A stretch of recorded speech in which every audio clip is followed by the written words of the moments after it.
Welcome back. Vadodara જિલ્લા ભાજપનું સંગઠન જાહેર થયું છે અને આ સંગઠન જાહેર થતાં જ અસંતોષની જ્વાળા જોવા મળી રહી છે. ડેસર ભાજપના પૂર્વ તાલુકા પ્રમુખે બળાપો કાઢ્યો છે. સોશિયલ મીડિયામાં પોસ્ટ કરી એમણે વિરોધ નોંધાવ્યો છે. નરેન્દ્રસિંહ રાઉલને જવાબદારી ન મળતા એ નારાજ થયા છે અને એમણે કહ્યું છે કે ડેસર તાલુકાને અન્યાય થયો છે.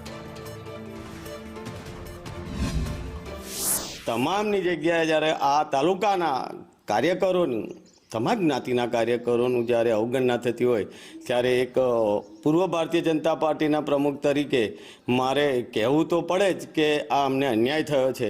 બીજું કે આ જ્યારે આ હોદ્દાઓ આપવાના હોય ત્યારે તાલુકાના આગેવાનો અને વિધાનસભાના આગેવાનો, ધારાસભ્યશ્રી તમામના આગેવાનો સાથે એમને સંકલન કરવું જરૂરી હતું.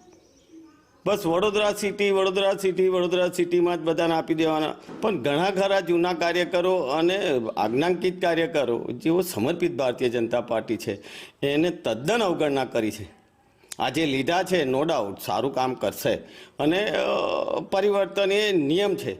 પણ બીજા બધા યુવાનોને અત્યારે પ્રોત્સાહન, અમારા યુવા મોરચામાં અહીંયા આગળ ડેસરમાં એટલું બધું કામ કરતા માણસો છે, સોશિયલ મીડિયામાં, નમોમાં કે પેજ સમિતિમાં, પેજ પ્રમુખોમાં, બૂથ પ્રમુખોમાં કે એજન્ટોમાં જનૂનથી કામ કરતા ભારતીય જનતા પાર્ટી માટે કાર્યકરો હોય અને એમને કોઈ સાંભળે ના અથવા એમને કોઈ હોદ્દામાં ના હોય તો કાર્યકરોનો ઉત્સાહ મરી પરવારે.